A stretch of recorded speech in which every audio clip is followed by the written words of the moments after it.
Hello दोस्तों, स्वागत है आपका अपने यूट्यूब चैनल अमरोहा क्लासेस में। प्यारे बच्चों, आज हम रीजनिंग के टॉप 10 क्वेश्चन करने के लिए जा रहे हैं जो आपके आने वाले exam UP triple S C PET, UP triple S C video, UP police, SSC GD या अदर कोई भी एग्जाम हो जिसमें रीजनिंग पूछी जाती है।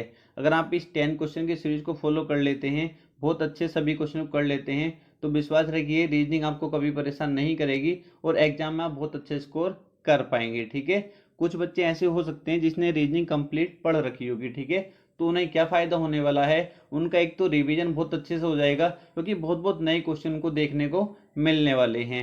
और जिन बच्चों ने रीजनिंग अभी तक नहीं पढ़ी है या रीजनिंग उनकी कमजोर है तो उनको तो सभी फायदा होने वाला है, क्योंकि मैं जो भी क्वेश्चन कराऊंगा बहुत अच्छे से आपको समझाता हुआ चलूंगा। ठीक है, बहुत अच्छे समझाता हुआ चलूंगा और कोई भी चैप्टर ऐसा नहीं होगा जो आपका क्लियर ना हो। इस 10 क्वेश्चन की सीरीज के माध्यम से मैं आपके सभी चैप्टर बहुत अच्छे से क्लियर करने वाला हूं, क्योंकि हर चैप्टर से हम क्वेश्चन उठाएंगे, किसी भी चैप्टर को नहीं छोड़ेंगे। ठीक है, बस आपको 10 क्वेश्चन की सीरीज जो मैं आपको चला रहा हूं इसको अच्छे से फॉलो कर लेना है। और एक काम और आपको करना है, जो भी क्वेश्चन मैं कराऊंगा, ठीक है, अगर आपके समझ में नहीं आता है या उस चैप्टर से का क्वेश्चन आपके गलत हो जाता है तो आपको क्या करना है, आपको प्लेलिस्ट बनी हुई है हर चैप्टर की, जो भी चैप्टर का क्वेश्चन आपका गलत हुआ है प्लेलिस्ट में जाना है, उस चैप्टर को अच्छे से पढ़ लेना है। ठीक है, तो अगले वाले जो 10 क्वेश्चन होंगे उसमें आप बहुत अच्छा स्कोर कर पाएंगे। क्लियर है? तो शुरू करते हैं क्वेश्चन नंबर फर्स्ट। पहला क्वेश्चन देखेंगे आप, कोडिंग डिकोडिंग का क्वेश्चन है, जिसने मुझसे पहले पढ़ रखा है इस टाइप का क्वेश्चन मैं उसमें करा चुका हूं। तो क्या बोला गया है इसमें, यदि किसी सांकेतिक भाषा में जी ए पी को F H Z B O Q लिखा जाता है और एन ई टी को M O D F S U लिखा जाता है, तो टी ओ एन ई को उसी सांकेतिक भाषा में कैसे लिखा जाएगा। बहुत आसान क्वेश्चन है और जो बच्चे ज़्यादा प्रैक्टिस नहीं किए होते वो बच्चे इसमें फंस सकते हैं। ठीक है, इसलिए मैंने जितनी वीडियो आपको, इतनी कितनी 15-16 वीडियो में आपको कोडिंग डिकोडिंग कंप्लीट कराई थी, इसलिए कराई थी कि कोई भी टॉपिक आपका छूटे ना, कोई भी टाइप आपको ना छूटे। क्लियर है? तो इस क्वेश्चन को कैसे करेंगे, सबसे पहले इसने बोला है, इसको क्या लिखा है, जी ए पी को क्या लिखा है, F H Z B O Q ये लिखा है। ठीक है, तो आपको क्वेश्चन देखते ही पता चल जाना चाहिए, आपके दिमाग में एकदम बात आ जानी चाहिए कि इसने किस प्रकार इसको लिखा होगा। तो हमने देखा इसमें कितने अक्षर थे, इसमें हमने देखा 3 अक्षर थे और 3 से कितने अक्षर बना दिए इसने, 6 अक्षर बना दिए। कितने अक्षर बना दिए, 6 अक्षर हमको बना दिए। तो हमारे दिमाग में एकदम बात यह आनी चाहिए कि हो सकता है इसने एक अक्षर से, इसके एक अक्षर से 2 अक्षर बनाए होंगे, एक अक्षर से 2 अक्षर बनाए होंगे, तभी 3 अक्षर से 6 अक्षर बने होंगे। क्लियर है आपको? सर बिल्कुल ठीक है, अब ये चेक कर लेते हैं कि ऐसा किया है या नहीं किया। तो मैंने देखा जी से एक एफ और एच हम किस प्रकार बना सकते हैं, जी से एफ और एच किस प्रकार बना सकते हैं। आप कहोगे सर एक तो जी से पहला वाला अक्षर है ये एफ, और एक जी के बाद वाला अक्षर है ये। ठीक है, एक पहला वाला और एक बाद वाला। क्लियर आपको? सर बिल्कुल क्लियर है। अब यहाँ पे चेक करेंगे, ये ए से पहला वाला क्या हो गया, जेड हो गया, और ए के बाद वाला क्या हो गया, बी हो गया। क्लियर, कोई दिक्कत नहीं है। अब यहाँ पे चेक करेंगे, पी से पहला वाला क्या हो गया, ओ हो गया या नहीं, पी से पहले ओ आएगा। आपको सर बिल्कुल ठीक है। एक पी के बाद वाला, पी के बाद वाला क्या, क्यू।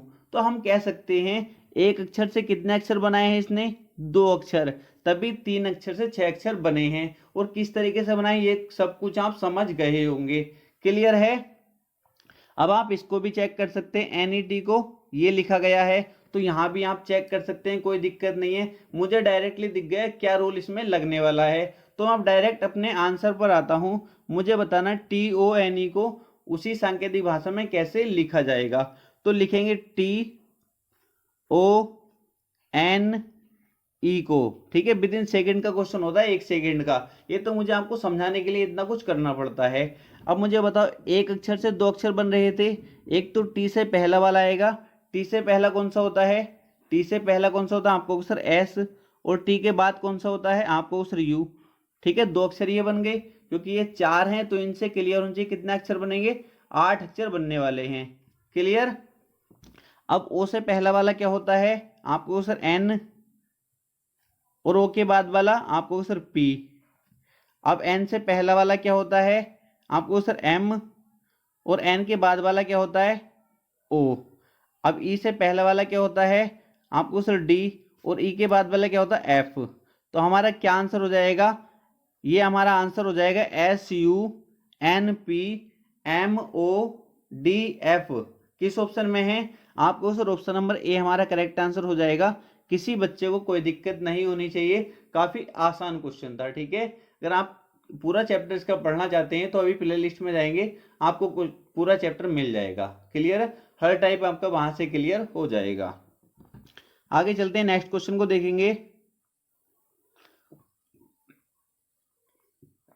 नेक्स्ट क्वेश्चन काफी आसान क्वेश्चन है ये भी। इस टाइप के क्वेश्चन रेलवे ग्रुप डी में बहुत ज्यादा पूछे जा रहे हैं। तो इसमें क्या करना है, पहले क्वेश्चन को पढ़ेंगे। क्वेश्चन में क्या बोला गया है, PQRS और T में से प्रत्येक के प्राप्तांक अलग अलग हैं। प्राप्तांक मतलब हम समझते हैं नंबर। ठीक है, प्रत्येक के नंबर क्या है अलग अलग हैं। Q के प्राप्तांक केवल T से अधिक है, यहां पर समझो बहुत अच्छी बात है। ठीक है, Q के प्राप्तांक केवल T से अधिक हैं तथा P के प्राप्तांक S से अधिक हैं परंतु R से कम हैं। तो सबसे अधिक प्राप्तांक किसके हैं। कुछ भी नहीं क्वेश्चन में, क्वेश्चन खत्म है। यहां पर हमने पढ़ना शुरू करा, Q के प्राप्तांक केवल T से अधिक हैं। Q के जो प्राप्तांक हैं, ये Q के जो प्राप्तांक हैं, Q के प्राप्तांक केवल किससे अधिक हैं, T से अधिक हैं। जिसके अधिक हैं वो मैंने ऊपर लिख दिया। ठीक है, Q के प्राप्तांक केवल T से अधिक है और किसी से अधिक नहीं है। Q के प्राप्तांक केवल T से अधिक हैं और किसी से अधिक नहीं। क्लियर है, केवल बोल दिया इसने। Q के प्राप्तांक केवल T से अधिक हैं, मतलब Q से नीचे और कोई नहीं आने वाला, ये आपको क्लियर हो जाना चाहिए। क्लियर है, आगे पढ़ेंगे। तथा P के प्राप्तांक S से अधिक, P के प्राप्तांक S से अधिक हो गए परंतु R से कम हैं, परंतु R से कम हैं। P के प्राप्तांक S से अधिक परंतु R से कम हैं। क्लियर, ये बन गया मेरा। क्लियर है। अब मुझसे क्या पूछा गया है, मुझसे पूछा गया सबसे अधिक प्राप्तांक किसके हैं। तो सबसे ऊपर कौन है, R। तो सबसे अधिक किसके हो जाएंगे, R के। ऑप्शन नंबर सी हमारा करेक्ट आंसर हो जाएगा। मुझसे पूछा था सबसे कम प्राप्तांक किसके हैं, तो मैं कह देता T के। ठीक है, क्लियर है, किसी बच्चे को कोई दिक्कत तो नहीं है, काफी आसान क्वेश्चन था। चलते हैं नेक्स्ट क्वेश्चन की तरफ। क्वेश्चन नंबर 3 देखेंगे। काफी आसान क्वेश्चन है ये भी, क्वेश्चन नंबर 3 भी काफी आसान है। ठीक है, इस टाइप के क्वेश्चन को हम कैसे करते हैं ये मैं आपको पहले भी बता चुका हूं, जो मैंने आपको चैप्टर पढ़ाया था, और अभी मैं बहुत अच्छे से बताने वाला हूं। ठीक है, आपको कंफ्यूज बिल्कुल नहीं होना। यदि दक्षिण पूर्व उत्तर बन जाए, यदि दक्षिण पूर्व उत्तर बन जाए, उत्तर पूर्व पश्चिम बन जाए और इसी प्रकार आगे भी क्रम चले तो पश्चिम क्या बनेगा। ठीक है, पश्चिम क्या बनेगा। तब भी आपको ऐसा क्वेश्चन मिले उत्तर पूर्व ये बन जाए वो बन जाए, तो अब आपको कैसे सोल्व करना है। ठीक है, कैसे सोल्व करेंगे यहां पर समझिए। सबसे पहले तो आप, ये आपको सभी को आता है, दिशा ज्ञान सभी को। इधर क्या होती है, पूर्व पश्चिम उत्तर दक्षिण। ठीक है, और ये क्या हो जाएगी, उत्तर पूर्व, इतना सही बच्चों को पता होगा। ये क्या हो जाएगा, दक्षिण पूर्व। यहाँ क्या हो जाएगा, दक्षिण पश्चिम। यहाँ क्या हो जाएगा, उत्तर पश्चिम। बताओ किसी बच्चे को कोई दिक्कत नहीं। यहाँ भी मैंने कुछ भी नहीं करा। जब भी आपको ऐसा क्वेश्चन मिले आपको ये चित्र बना लेना है। बना लिया। अब बस क्वेश्चन में देख लो पहले क्या बोला गया इसमें। इसमें कहा गया यदि दक्षिण पूर्व उत्तर बन जाए, यदि दक्षिण पूर्व क्या बन जाए, उत्तर बन जाए। तो दक्षिण पूर्व कहाँ है, ये है। ठीक है, उत्तर कहाँ है, ये है। यदि दक्षिण पूर्व क्या बन जाए, उत्तर बन जाए। तो मुझे एक बात ध्यान रखनी है, आप इधर से एंटी क्लॉकवाइज जाना चाहते हो, क्लॉकवाइज जाना चाहते हो। क्लॉकवाइज जाएंगे तो इधर को जाएंगे, एंटी क्लॉकवाइज जाएंगे इधर को जाएंगे। अब तुम्हारा मन है जिधर को पास पड़े उधर को आप जा सकते हैं, बट याद रखना है अगर मैं इधर इसमें जाऊंगा एंटी क्लॉकवाइज, तो जब मैं आंसर निकाल रहा हूंगा तब भी मुझे एंटी क्लॉकवाइज ही घूमना होगा। अगर मैं इसमें क्लॉकवाइज घूमूंगा तो जब मैं आंसर निकालूंगा तो उसमें भी क्लॉकवाइज ही घूमना होगा। क्लियर है आपको सर, बिल्कुल क्लियर है। तो इसने बोला है यदि दक्षिण पूर्व उत्तर बन जाए, तो दक्षिण पूर्व में एंटी क्लॉकवाइज जा रहा हूँ क्योंकि मुझे पास पड़ जाएगा। तो दक्षिण पूर्व क्या बन जाए, उत्तर बन जाए। जब मैं उत्तर के पास पहुंचा, उत्तर के पास जाने के लिए मुझे दो दिशाएं बीच में छोड़नी पड़ी, ये वाली दो छोड़नी पड़ी हैं, ठीक है, ये दो छोड़नी पड़ी है ना, ये आपको सर बिल्कुल ठीक है, क्लियर, आप समझ गए ना, क्लियर है आपको सर, बिल्कुल क्लियर है। तो मुझसे क्या पूछा, और आपको आगे नहीं पढ़ना, आपको डायरेक्ट आना है। पूछा क्या गया फिर मुझसे, तो मुझसे पूछा गया तो पश्चिम क्या बनेगा, ठीक है, तो पश्चिम क्या बनेगा। अब आपको पश्चिम को पकड़ना है, कैसे घूमना है, एंटी क्लॉकवाइज ही घूमना है। किधर, एंटी क्लॉकवाइज मतलब पीछे की तरफ को, इधर को जाना है। और कितनी दिशाएं छोड़नी है आपको सर, दो दिशाएं छोड़ते हुए चलना है। तो मैंने एक ये छोड़ दी, एक मैंने ये छोड़ दी, तो मैं कहाँ पर आ गया, ये मैं आ गया दक्षिण पूर्व पर। कहाँ आ गया, दक्षिण पूर्व के पास। तो मेरा करेक्ट आंसर क्या हो जाएगा, option number B correct answer हो जाएगा, दक्षिण पूर्व। किसी बच्चे को कोई दिक्कत तो नहीं है, काफी आसान क्वेश्चन है, बहुत आसानी से आप इन क्वेश्चन को सोल्व कर सकते हैं इस तरीके से, ठीक है। आगे चलते हैं नेक्स्ट क्वेश्चन की तरफ। अगर नहीं आया समझ में तो कमेंट बॉक्स में कमेंट कर सकते हैं, या फिर मैंने इस पे पूरी वीडियो बनाई हुई है, चैप्टर को जाकर आप पढ़ सकते हैं। आगे चलेंगे, नेक्स्ट क्वेश्चन है ब्लड रिलेशन का, काफी आसान है, ठीक है। इसमें बोला गया है ए और बी भाई हैं, ए और बी भाई हैं, सी ए का पिता है, डी सी का पिता है, ई बी का पुत्र है। तो बताइए कि डी का ई से क्या संबंध है। कुछ भी नहीं है, मैं आपको बता चुका हूँ, ठीक है। अगर आपने क्लास नहीं देखी है तो जाकर ब्लड रिलेशन वाला चैप्टर पढ़ सकते हैं, अगर आपके समझ में नहीं आए तो। पहले अगर आपने थोड़ा बहुत भी पढ़ा है या मुझसे पढ़ाई की है तो कोई दिक्कत आपको नहीं होने वाली। ए और बी क्या है, ए और बी आपको सर भाई हैं, ए और बी भाई हैं तो कोई दिक्कत ही नहीं है। ए और बी क्या है, भाई हैं। मैंने आपसे कहा है भाई हैं, मेल के ऊपर पॉजिटिव साइन आने वाला है। दोनों भाई हैं तो एक ही लाइन में आते हैं, भाई बहन पति पत्नी एक ही लाइन में आते हैं। क्लियर है, ये सब कुछ मैं पहले बता चुका हूं। तो एक ही लाइन में आ गई है, कोई दिक्कत नहीं है। आगे बढ़ा, सी ए का पिता है, सी जो है ए का पिता है। जब ए का पिता है, सी कौन है, ए का पिता, पिता है तो पॉजिटिव साइन आएगा। यहां तक बताओ कोई दिक्कत तो नहीं है, सी ए का पिता है, क्लियर यहां तक। आगे पढ़ेंगे, डी सी का पिता है, डी किसका पिता है, डी सी का पिता है। बताओ यहां तक कोई दिक्कत तो नहीं है, डी सी का पिता है। आगे पढ़ेंगे, ई बी का पुत्र है, ई जो है ई बी का पुत्र है, क्लियर है। तो बताइए कि डी का ई से क्या संबंध है। अब डी का ई से संबंध बताना है, डी का ई से संबंध बताना है। मुझे बताइए, मुझे ये बताइए, ये कौन से थे दोनों, दोनों क्या थे, भाई, ठीक है, दोनों भाई थे ये। जब दोनों भाई थे तो ये भी इसका पिता होगा या नहीं, हाँ बिल्कुल ठीक है। तो पिताजी के पिताजी क्या लगेंगे, पिताजी के पिताजी ई के, तो क्या हो जाएंगे यहां से बताओ, क्या हो जाएंगे। ये तो बी तो हो गया ई का पिता, पिता के पिता क्या हो गए, दादा, दादा के पिता क्या हो गए, परदादा, क्या हो गए, परदादा। ऑप्शन नंबर सी हमारा करेक्ट आंसर हो जाएगा। किसी बच्चे को कोई भी दिक्कत नहीं होनी चाहिए, काफी आसान क्वेश्चन था। क्या आंसर हो जाएगा हमारा, परदादा, क्लियर है। आगे चलेंगे नेक्स्ट क्वेश्चन की तरफ। नेक्स्ट क्वेश्चन देखेंगे, डाइस का नेक्स्ट क्वेश्चन है, ठीक है। बहुत अच्छे से मैंने ये कंप्लीट आपको करा दिया है। इसमें क्या बोला गया है, किसी विशेष, आप इसको पढ़ सकते हैं, बस मैं डायरेक्ट देखना पूछा क्या गया है।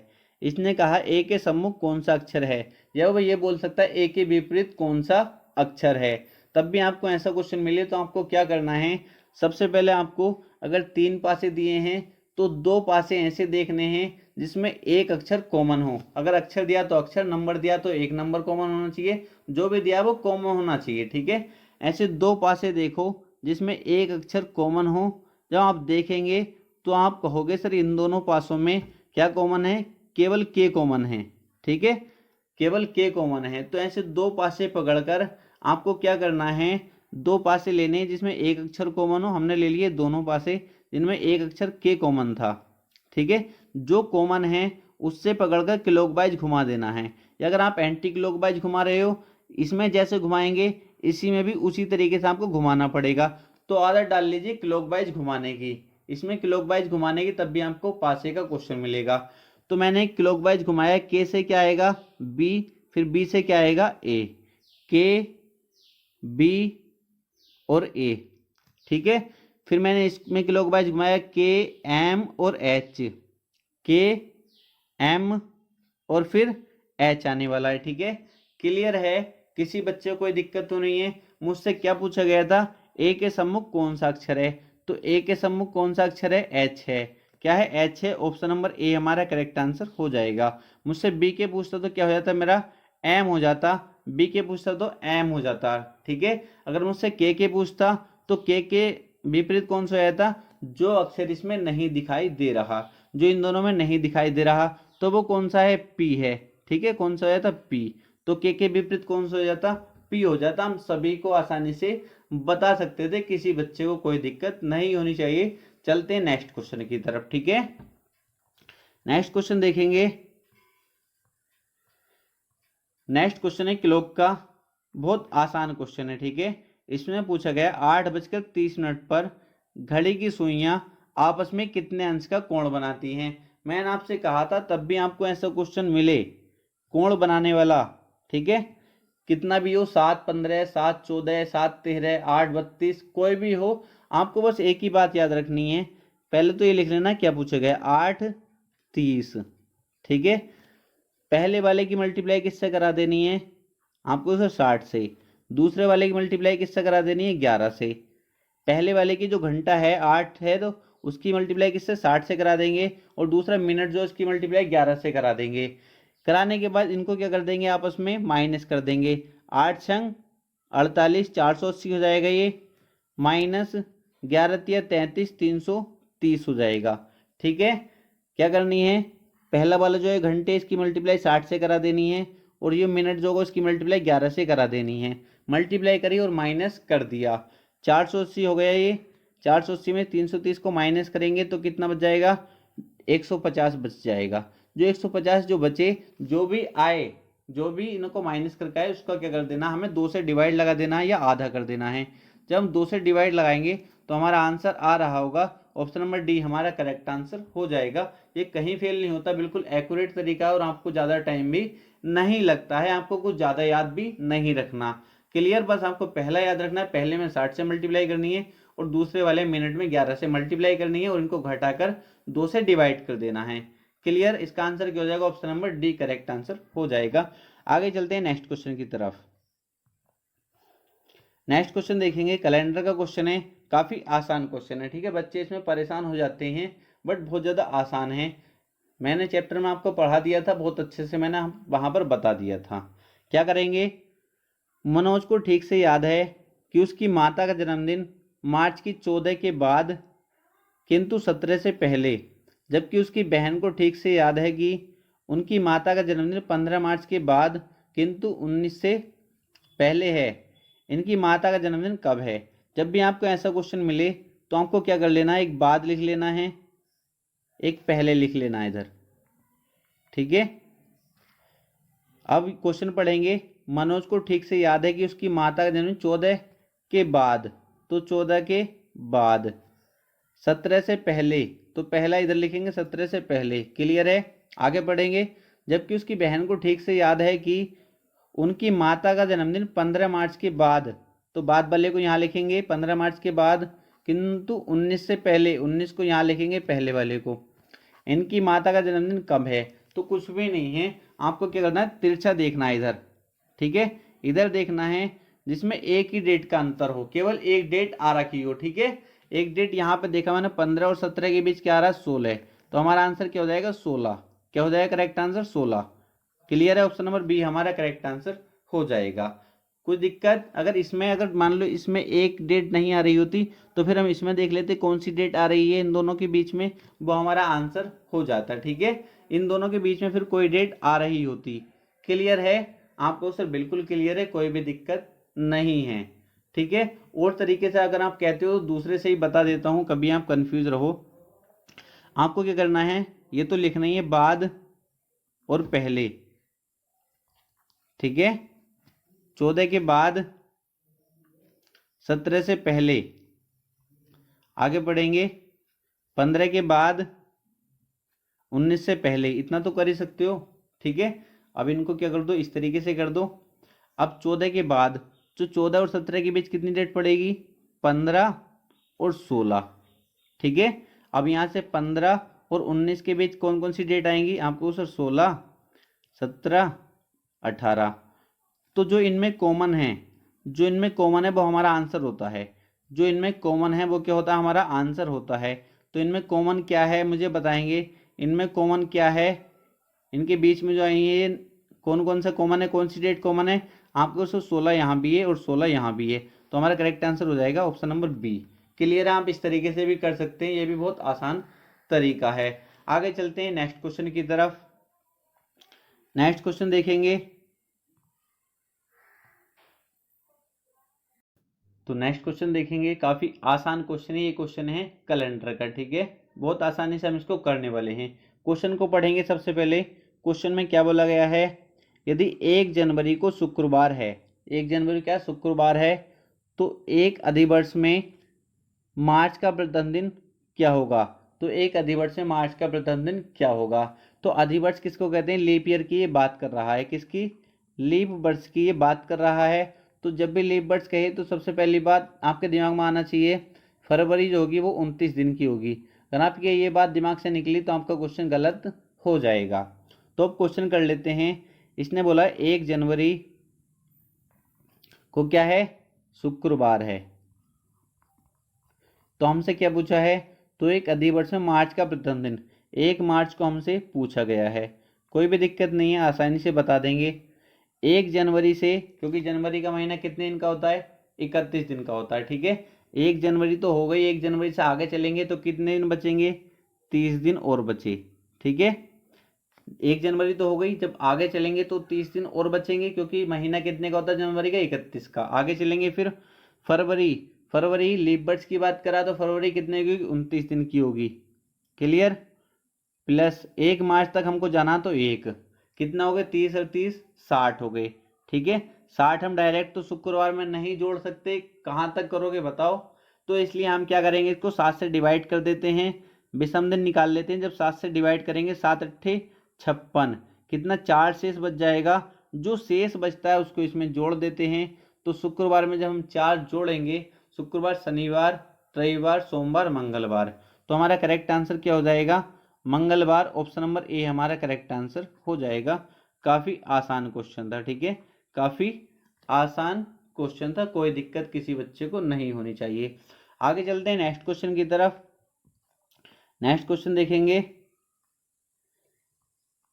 नेक्स्ट क्वेश्चन, इस टाइप के क्वेश्चन बच्चे गलत कर देते हैं, इसलिए ज्यादा से ज्यादा प्रैक्टिस आपको इनकी होनी चाहिए, ठीक है। हमसे पूछा गया यहाँ पर कौन सा नंबर आएगा, यहाँ कौन सा नंबर आने वाला है। तो हमें जब जहाँ भी पूछा जाए तो हमें ये सोचना चाहिए, यहाँ हमसे पूछा गया है तो हमें सोचना चाहिए कि यहाँ पर ये जो बना है किस तरीके से बना होगा, और यहाँ पर ये जो बना है 24 ये किस तरीके से आया होगा। जहाँ नंबर पूछा जाए, जहाँ पर वो आया है वहीं पर फिर देखना होता है ये बना किस तरीके से होगा, ठीक है। यहाँ 4 किस तरीके से बना है, यहाँ 24 किस तरीके से बना है। ये जहाँ 24, अगर ये तुम्हें पता चल गया ना 24 किस तरीके से बना है, ये 4 किस तरीके से बना है, तो आप इसको आसानी से बता सकते हैं वही रूल लगाकर। क्लियर है। तो हमने यहाँ देखा, अगर मैं इन तीनों की मल्टीप्लाई कर देता हूँ, 4 तिया 12 दूनी 24, तो मुझको ये मिल जाएगा। आपको सर बिल्कुल ठीक है, कोई भी दिक्कत नहीं है। अगर मैं इन तीनों की मल्टीप्लाई कर देता हूँ तो -2, 2 और माइनस के 1, ये माइनस माइनस तो हो जाएंगे प्लस, 2 2 जा 4, तो मुझको ये मिल जाएगा। आपको सर बिल्कुल ठीक है। तो आपके रूल समझ में आ गया, आप बिल्कुल अब आसानी से क्वेश्चन को सॉल्व कर सकते हैं। आप क्या कहोगे सर, इन तीनों की मल्टीप्लाई कर दो, तो आपको पता है 0 × 6 × 5, जब भी मल्टीप्लाई में 0 आ जाता है तो पूरे नंबर को क्या कर देता है, वो 0 कर देता है। तो इसलिए यहाँ पर क्या आने वाला है, 0 आने वाला है। ऑप्शन नंबर डी हमारा करेक्ट आंसर हो जाएगा। काफी आसान क्वेश्चन था, ठीक है। आगे चलते हैं नेक्स्ट क्वेश्चन की तरफ। नेक्स्ट क्वेश्चन को देखेंगे। नेक्स्ट क्वेश्चन में क्या बोला गया है, निम्न प्रश्न में बाईं ओर एक प्रश्नाकृति तथा दाईं ओर 4 उत्तराकृति दी गई हैं। बाईं ओर एक ये प्रश्नाकृति दी गई है तथा दाईं ओर 4 उत्तराकृति दी गई हैं। उस उत्तराकृति को चुनिए जो बिना दिशा बदले प्रश्न आकृति के बिल्कुल समान है। इसके बिल्कुल समान होनी चाहिए, बिना दिशा बदले। इसके बिल्कुल समान कौन सी आकृति है इनमें चारों में से, बता सकते हो? एक बात और याद रखना, बिल्कुल जल्दबाजी मत करना है ऐसे क्वेश्चन में, ठीक है। अगर एक बार गलत टिक हो गया ना, अगर एक बार मान लो OMR पे हो रहा तुम्हारा टेस्ट, ऑफलाइन है, अगर एक बार जो गलत टिक हो गया फिर हम कुछ भी नहीं कर सकते, ना उसमें व्हाइटनर लगा सकते, कुछ नहीं लगा सकते। क्वेश्चन गलत है तो गलत है। और आपको पता है एक एक क्वेश्चन की कितनी कीमत होती है, एक एक नंबर की बहुत ज्यादा कीमत होती है, ठीक है। तो क्वेश्चन को अच्छे से देख लेना, सारा अंतर आप देख लिया करो। जैसा आपने देखा, इसको देखा तो कुछ बच्चे ऐसे होंगे, देखा बिल्कुल ये मुंह सब कुछ देखने के बाद इसे देखेंगे, अच्छा बिल्कुल सेम है, गोला कर देंगे इस पे, ठीक है। बट एक बार ठीक से समझ तो लिया करो, क्या ये जो है इसके ये भी सेम है? हाँ पूछ सर नहीं, ये तो सेम नहीं है, यहाँ पर इस तरीके से हैं, ठीक है, और यहाँ पर डायरेक्ट इस तरीके से हैं, तो ये तो हमारा होगा नहीं। क्लियर है? दूसरा वैसे नहीं होगा क्योंकि इसके सिर पे देख सकते हैं आप, इसके सिर को देख सकते हैं, ये भी नहीं होगा। और ये वैसे नहीं होगा, आप इसको भी देख सकते हैं। तो हमारा एक ही ऑप्शन बच जाता है, ऑप्शन नंबर सी हमारा करेक्ट आंसर हो जाएगा। आप मैच इनको करा सकते हैं, ठीक है। देखो बिल्कुल सेम, इसकी बिल्कुल तरह बिल्कुल सेम ये है ऑप्शन नंबर सी। तो इसमें यही पूछा गया था बिल्कुल इसके समान कौन सी आकृति है, तो ऑप्शन नंबर सी हमारा करेक्ट आंसर हो जाएगा। किसी बच्चे को कोई दिक्कत नहीं होनी चाहिए। तो आज की टॉप 10 क्वेश्चन थे। आपको ये क्वेश्चन कैसे लगे कमेंट बॉक्स में कमेंट करके जरूर बताना है, ठीक है। आगे से मैं कोशिश करूंगा और अच्छे लेवल के क्वेश्चन जो आपको परेशान करते हैं उन क्वेश्चन को ऐड कर सकूं। और आपसे इतनी सी रिक्वेस्ट करूंगा, अगर वीडियो आपको अच्छी लगी है तो वीडियो को लाइक जरूर करना, चैनल को सब्सक्राइब किया चैनल को सब्सक्राइब कर देना, ठीक है। क्योंकि ये 10 क्वेश्चन जल्दी ही अगर आप लोगों ने सपोर्ट किया तो ये 25 क्वेश्चन लेकर मैं आपकी लाइव क्लास शुरू कर दूंगा, जिससे आपको परेशानी नहीं होगी और आप लाइव में भी कोई भी अपना डाउट पूछ सकते हैं, ठीक है। तो आज के लिए इतना ही था, मिलते हैं नेक्स्ट वीडियो में।